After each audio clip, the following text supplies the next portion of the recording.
Breaking a leg wasn't really a big deal, and it soon healed.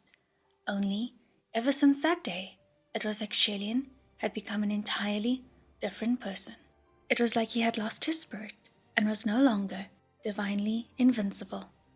After the first defeat, there would be a second, and then a third.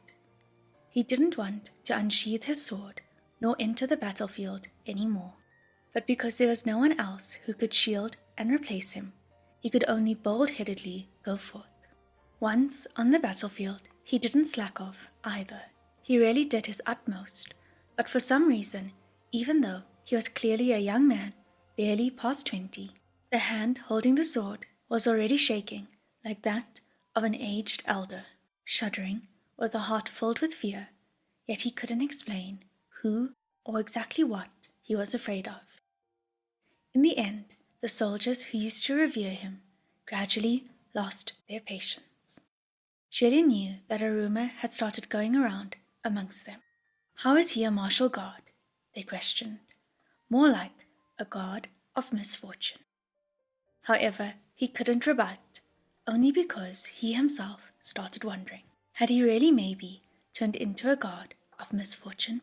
It would have been good if that was the only issue, but to the kingdom of Shenle, the real looming catastrophe was the human-faced disease, and finally it had completely lost control. 500, 1,000, 2,000, 3,000 infected people. In the end, Shelian no longer dared to ask just how many people were infected today. As if, like his final sentence, that day, the heavenly realm finally opened its gates to him and sent a message. Your Highness, it's time to return to the heavenly court. What would await him when he returned, he couldn't say. For once, Feng Xin and Mu Cheng looked agitated. Shelian, however, had his mind on something else. He said to the two of them, Before we leave, I want to go somewhere to have a look. Where? Feng Xin asked. The Royal Holy Pavilion, Shelian said. After a moment of silence, Feng Xin said, Don't. But Shelian had already walked away. Your Highness, Feng Xin cried, but seeing that he couldn't be stopped, he and Mu Cheng could only run to follow. The three of them hiked up the mountain on foot. The Royal Holy Pavilion was where Shelian's first holy temple was erected, and it was also there where his first divine statue was built. However, under the instructions of Guo, those 3,000 disciples had already been sent away, and the Royal Holy Pavilion was now only an empty establishment. When they reached halfway up the mountain, Shelian looked down. He could see fire ablaze everywhere in the royal capital, the flames reflecting a sky full of stars, a beautiful sight to behold. Feng Xin, however, yelled angrily, Those mad men! Shelian only watched the flames, his eyes unmoving, and Feng Xin shouted again, Stop looking, there's nothing good to see. In the past few days, Feng Xin had yelled at Shelian countless times, Do you enjoy straining yourself, or what? But truthfully, Shelian didn't know what he wanted to do.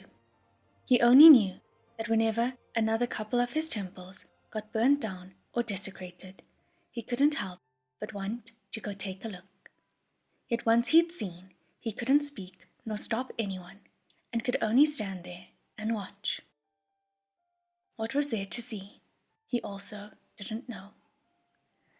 Just then, the light of fire blazed up on the Crown Prince summit. Feng Xin was aghast. They couldn't even let the Royal Holy Pavilion go? Someone dig up their ancestors' graves, or... He trailed off and shut up. This was because he realized, before them, the suffering of many of those from Shenle was worse than the joke of digging up ancestors' graves. However, that fire wasn't great, and it soon died down, seeming to have been extinguished by someone. Now Feng Xin was surprised. These days, there were only people who dared to set fire, not extinguish fire. If there was anyone who would step in and talk down or stop those angry mobs from setting fires and destroying temples, then they would be treated like the god of misfortune, Shilian himself, and get beaten to death. Because of this, the three of them no longer dared to reveal their spirits before mortals, and had long since hidden away their forms. All along the way up the mountain, the three could hear the sounds of a brawl. Once they reached the Crown Prince summit, sure enough, the Shenle pavilion had already been mostly torn down, leaving only the frame and walls of the great hall. That giant divine altar no longer had a divine statue, and there was a gang of hoodlums fist-fighting in front of that decrepit hall entrance, screaming as they fought. "You fucking mutt, shitty brat. Did your wife lose her fucking virginity here, or what? Is this broken shrine your precious dick, or something?" Just one look, and Shelley knew that those people didn't come to destroy his temple out of anger. They were only a group of gangsters who dreamed of chaos and were either taking advantage of it or who were simply playing around and came to burn the temple down for fun. However, at this point, he really didn't care what kind of people were tearing his temples down. Just then, in that crazed brawl, the exceedingly vicious voice of a boy broke through and rang to the night sky. "Scram!" he shouted. Listening closely, it was actually one person fighting many. Moreover, that one person was only in his teens, still very much a child. But even then, he was relentless and didn't seem to be losing ground. However, it was still one against many, after all. That boy's face was already covered in blood and grime, littered with blue and purple, with cuts all over, so much so that his actual appearance was no longer recognizable. "That brat will definitely grow up to be a good man," Feng Xin commented. Just then, there was a malicious glint in one of the men's eyes. He lifted a giant rock from the ground and was about to bash it on the back of that boy's head. Shilian saw and waved his hand at once. The rock in that man's hands instantly rebounded, smashing into his own face, and he screamed as blood splattered out of his nose. That boy was stunned, but immediately whipped around and raised his fist for another bout of berserk beating. His fighting stance was terrifyingly overbearing, scaring away that gang of young men. They pointed at him as they fled, shouting empty threats. "Fuck! Just you wait. We've got more guys, and we'll get you." The boy sneered. "You dare come back, and I'll fucking kill you." Those guys were terrified and ran faster. With the brawl over, that boy rushed to a small mound with a fire that was already extinguished. He vigorously stomped on it, killing the last bit of sparks before entering the great hall. He picked up a piece of paper from the ground, carefully flattening it, and hung it in mid-air before finally he sat down and leaned against the altar, zoning out. Shilian walked over, lightly sweeping past. He leapt onto the altar and discovered what the boy hung in the air was a painting. The brushwork was rough, obviously done by someone who had never learned how to paint, yet every stroke was serious and sincere, depicting the solemn figure of the God-pleasing Crown Prince. It seemed this was used to replace that divine statue he had summoned away. "It's pretty well painted," Feng Xin remarked. After the past few days, Feng Xin finally saw someone who would still defend Shilian. He was already so excited he had almost joined the fight earlier to help the boy out. So obviously, he harbored good feelings for the child. Mu Qing, however, only looked down, his eyes shimmering as if recalling something, but didn't say a word. Shilian raised his hand and gently flicked that painting. It wasn't particularly obvious. It only looked like a breeze blowing by, yet that boy shot up his head that was laid on his hugged knees, that tired, injured face instantly lighting up. He called out, "Is that you?" "That brat's pretty sharp," Feng Xin said, amazed. "Let's go," Mu Qing said. Shilian nodded lightly and was about to turn around to leave When that boy pounced on the edge of the altar, his breathing slightly accelerated. "I know it's you. Your Highness, don't go. I have something to say to you." Hearing him, the three of them were taken aback. That boy seemed to be quite nervous, his fists clenched. "Even though your pavilions and temples are burned down, don't be sad. I will build you many more temples in the future, bigger, more elegant, better than anyone else's. No one will be able to compete with you. I'll do it," he shouted.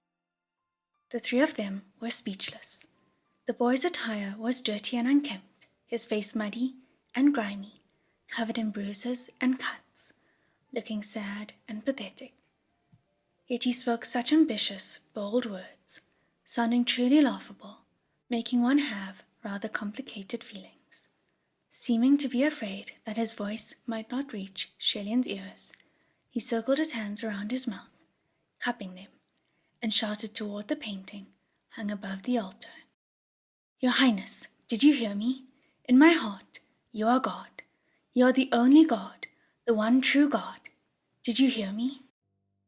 He screamed himself hoarse to the point where the entirety of Mount Tesang seemed to be echoing his voice. "Did you hear me?" Shellyan suddenly burst out laughing. This laugh came too abruptly, making both Feng Xin and Wu Qing jump. Shellyan shook his head as he laughed. That boy obviously couldn't hear him, yet he seemed to have sensed something.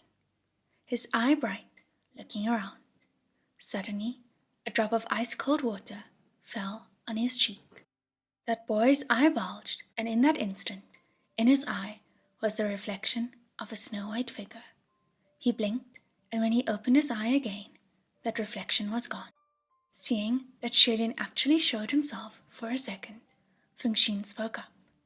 "Your Highness, just now, did you—" Shellyan looked dazed. "Just now? Oh, my power's drained, and it slipped just now." That boy straightened up, rubbed hard at his eye, as if trying desperately to retain that ephemeral shadow.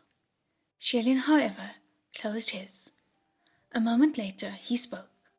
"Forget it." There was finally a response, yet it was those words. That boy's eye first lit up, his lips curling, but soon after it became shock, and the curve of his lips fell. "What? Forget what?" he asked. Shellyan breathed a sigh and said to him in a soft voice, "Forget me." That boy was stunned and silent. Shellyan continued to talk to himself. "Let it go. Soon, no one will remember anyway."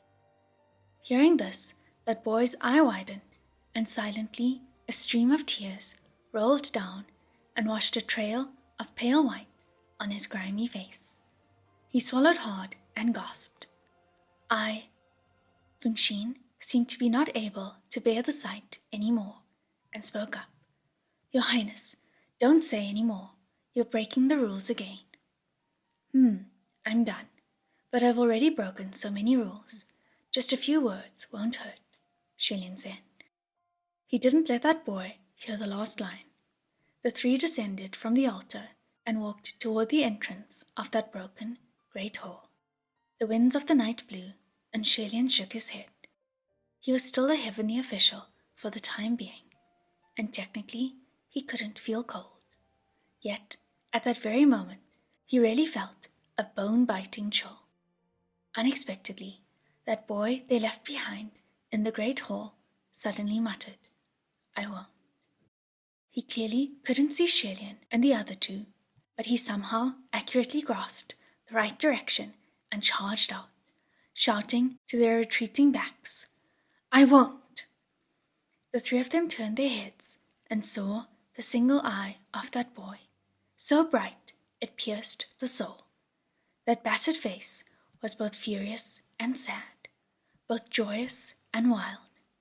In the midst of pouring tears, he cried, "I won't forget. I will never forget you."